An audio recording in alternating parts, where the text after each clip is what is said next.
이 주변의 말은 번지르르하게 하고 계약한 후에 입을 싹 닫고 작가 본인에게 책을 구매하라고 제안한 출판사 때문에 힘듦을 토로하는 지인들도 많이 보았습니다. 그렇게 책을 내는 것만이 능사가 아니라 어떤 출판사가 어떤 책을 내는지가 가장 중요합니다. 나는 많은 추교 경험을 토대로 이제는 메이저 출판사에서 먼저 제안이 오는 단계까지 이르렀습니다. 그리고 그렇게 되기까지 겪었던 힘든 경험들을 통해 더 이상 먼저 책을 쓰세요. 그럼 성공한다는 말이 얼마나 헛된 얘기인지도 깨달았습니다.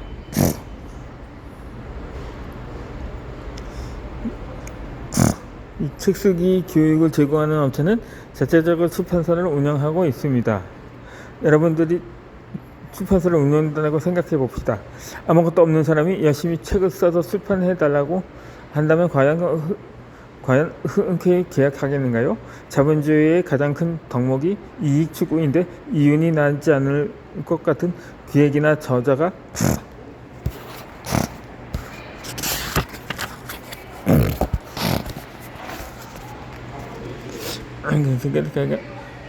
출판 계약을 하자고 한다면 선뜻 나서기가 어렵습니다. 굳이 디자인과 인쇄 비용, 콘텐츠 회의까지 하면서 그 책을 출판할 이유가 없습니다. 그래서 책쓰기 교육을 제공하는 업체에서는 그런 사람들 대상으로 돈을 받고 책을 출판시켜 줍니다. 이 비용도 어마어마합니다. 수업료와 비슷합니다. 그렇게 2천만 원에 가까운 돈을 투자해서 출판한다고 내가 종사하거나 좋아하는 분야에서 돈을 벌 수 있을까요?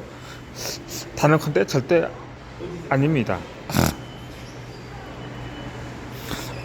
더욱이 출판했다고 끝이 아닙니다. 오히려 그때부터 독자들이 닫기까지의 치열한 과정이 시작됩니다. 출판을 해서 작가가 됐고 브랜딩을 했다고 가정합시다. 그렇다면 마케팅 깡 세일즈를 어떻게 할 것인가? 책을 냈다고 도서관, 문화센터, 공공기관, 기업 강연이 순차적으로 우리를 오매불만 기다리고 있을까요?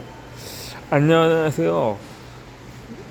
이상철님, S전자입니다. 이번에 책 내신 소식 들었습니다. 기다리고 있었습니다. 일정이 괜찮은 시자면 강연을 요청드리고 싶다고 연락해오지는 않습니다. 아무도 내 출간 사실을 모릅니다. 잔인한 현실이지만 그렇습니다. 그렇게 업계에서 베스트셀러를 출간한 적이 있는 출판사, 이를테면 마인드셋 출판사와 계획을 하는 것이 좋고, 그러려면 우선 내 원고가 괜찮아야 합니다.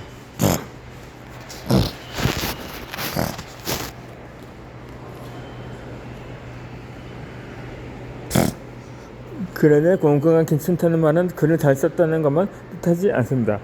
이 책에서 다루는 내용을 공부할 독자들이 얼마나 될지, 기획적인 측면에서 얼마나 탄탄하게 글이 구성되어 있는지도 살펴야 합니다.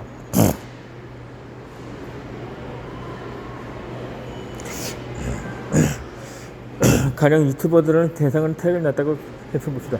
내 채널에 구독자가 1000명도 되지 않습니다. 그런데 유튜브를 키우는 법과 유튜브를 하기 전과 후에 달라진 내 인생을 책으로 쓴다면 누가 책을 볼까요? 구독자 1000명이라는 수치는 대단하지만 그 유튜브 시장에서의 파급력은 미미한 편입니다. 구독자 1000명 이상을 가진 유튜버를 찾기는 정말 어렵지 않습니다.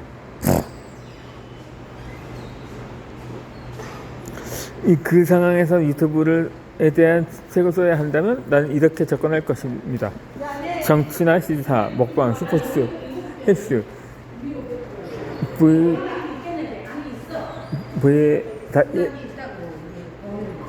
LOG 게임 등의 카테고리를 나눈 뒤 그 분야의 최고의 유튜버인 최소 10명의 자료를 분석하거나 인터뷰에서 그들이 성공한 이유나 라든가 그 유튜브 알고리즘을 통해 어떤 식으로 라든가 구독자에게 노출되는지를 분석한 책을 쓸 것입니다. 그렇게 하면 사람들은 내가 처음 출판하려고 했던 책보다 후자의 책에 훨씬 더 호기심을 가지고 접근할 것입니다. 누군가에게 본인의 얘기를 들려주고 싶어하는 사람들이 많습니다. 그러나 정작 그들은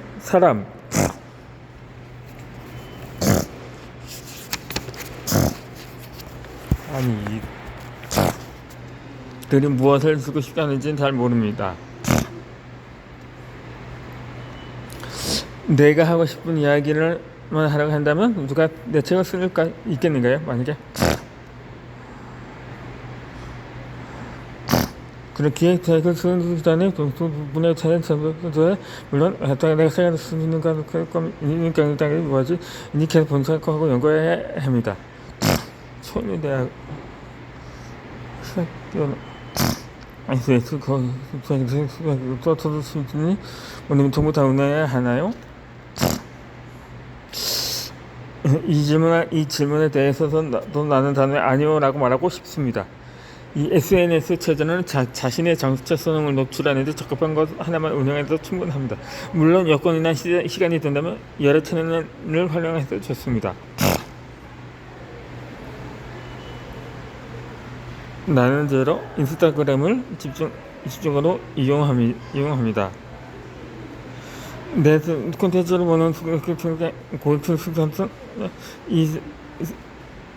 25에서 34세 여성이 많기 때문입니다. 그래서 어떤 책인 잘 살아라 그게 최고의 복수다의 타깃 독자층과 잘 맞아떨어질 수 있었습니다. 그리고 콘텐츠에 대해서도 그냥 꾸준히 일 콘텐츠를 올리는 게 아니라 나와 비슷한 운영하는 인플루언서를 찾아 그들의 피드를 삼겨서 나만의 개성을 더한 콘텐츠를 만들어야 합니다.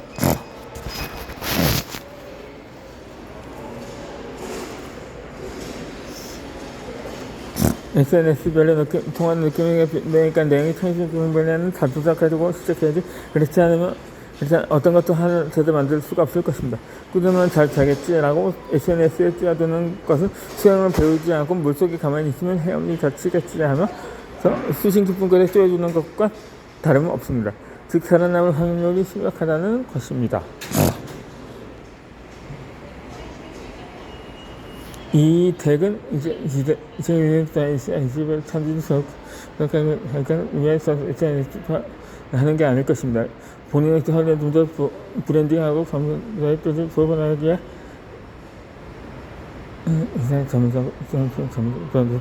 것이라면 예를 들어 말단으로 방법을 쓰면 안 됩니다. 어떤 방법을 조치되는 거가 그러니까 많은 사람들이 시간을 끝도 뱀을 하는 순간 트렌드에서는 조체되기 쉽습니다. 하지만 이해하기 쉽습니다.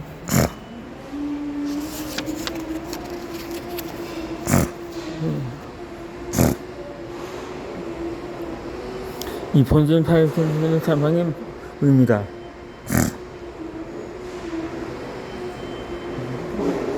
완성도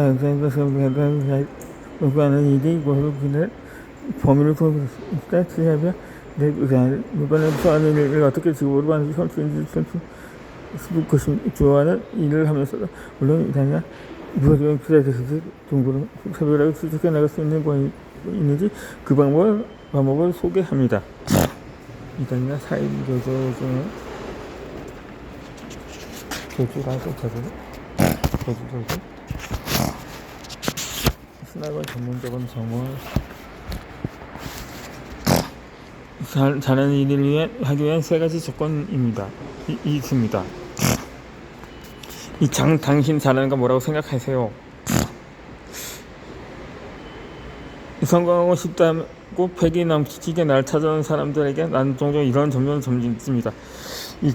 그때마다 대부분 자신의 장점을 얘기하기 쑥스러워하거나 덥다고 대답합니다. 만약 없다고 말하는 경우 나는 주변 사람들의 본인 어떤 점을 칭찬해주는지 얘기해달라고 요청합니다. 그럼 저는 사람들의 얘기 잘 들어주는 편이에요. 혹은 어느 정도 뛰어나다는 말을 하는 편이에요.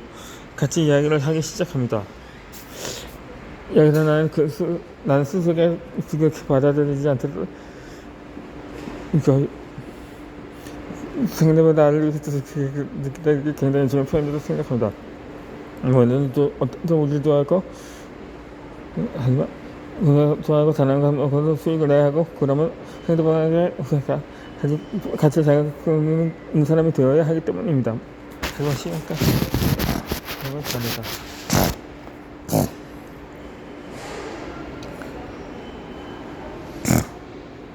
스스로 긍숙하게 달라고 생각하고 자유롭게 나를 생각하지 않으면 능력을 표현하지 않은 재능이 됨입니다. 그러므로 우리는 자유롭게 칭찬자에게 부심이 분분 필요가 없습니다. 칭찬자에게 지대로 발전할 가능성이 더 풍부하기 때문입니다.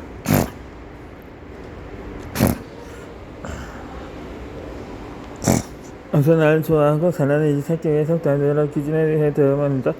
우리 모든 것을 탄식하지 자성할 수 있다면 여러 가치관과 열망, 재능입니다. 첫 번째, 나와 가치관이 맞는 일에 의해 무엇보다 오랫동안 지속할 수가 있습니다. 예를 들어 보면 A는 무언가를 기획하는 걸 굉장히 좋아합니다. 실제로 그 분야에서 지능도 풍부하고 대학에서도 운 좋게 광고 홍보학을 전공했습니다. 원하는 대로 기획하는 회사에 들어가서 실력을 인정받았습니다. A는 직장에서 돈벌이로 통했습니다. 회사원들 대부분 야근을 싫어했지만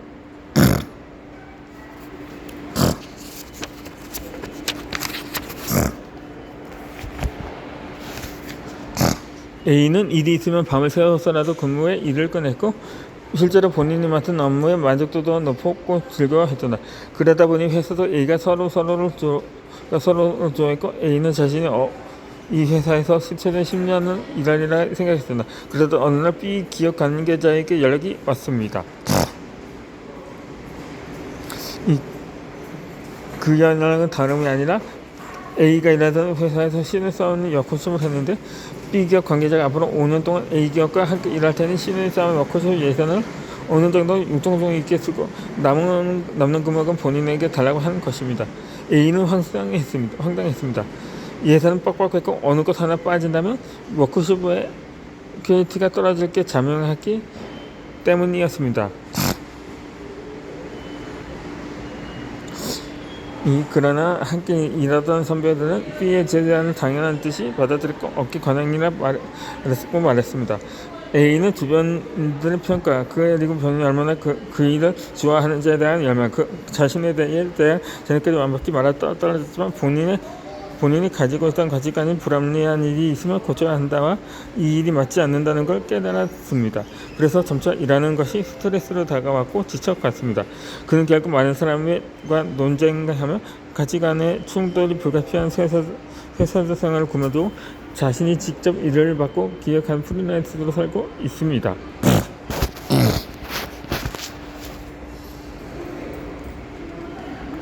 그리고 두 번째, 열망이 있어야 좋아하는 일이 있어서 성장할 수도 있습니다. 가치관도 맞고 재능도 있고 주변인들의 평가도 좋습니다. 하지만 정작 자신이 그 일에 열정이 없다면 일을 지속해도 보람을 느끼지 못합니다. B는 어릴 때부터 그림을 잘 그린다는 소리를 많이 들었습니다.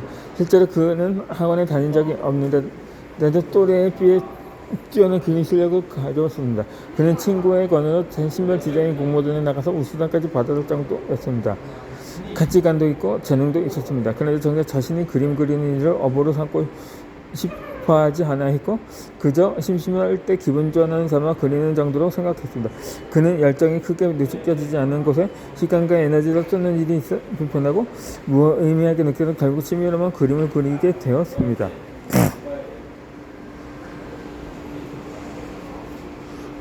세 번째는 재능입니다.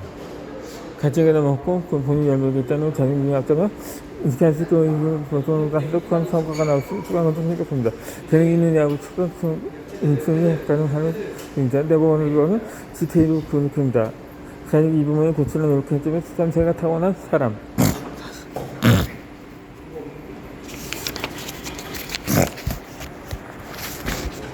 우선들의 의대비의 연습부터 사실 받아들였습니다.